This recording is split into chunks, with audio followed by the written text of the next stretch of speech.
Bagong, rene otak ne dolanan. Apa ta, Truk? Rene yo.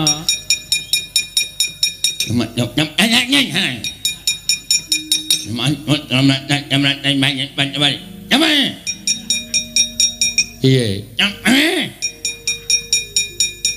Maksudnya nyanyi sapa? Ngowe. Aku piye? Nyanyimu,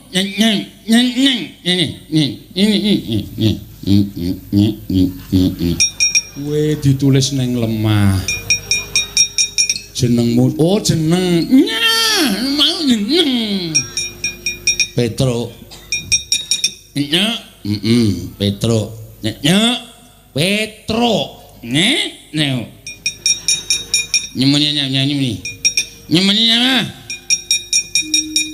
Ngomong apa ta, Tru? Aku yo radong, aku jane asine radong. Ngapa kowe? Nyemene wis kemamah ndasmu. Kok kudu radong bareng kok. Men aku yo waton ngomong kok. Ini. Apa ya wacane, Tru? Wo.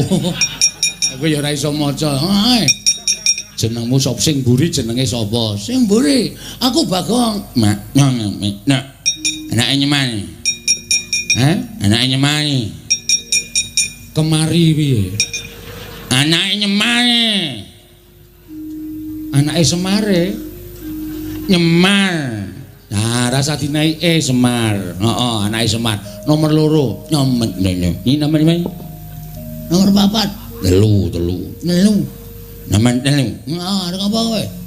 Kowe ngomong kamu ora cetha apa e? Wo, bolongane irung keciliken, Truk. Kowe sapa? Anakku. Lumenggung. Anik mah. Hah? Lumenggung anik mah. Sapa itu? Tulis. Nyematnya.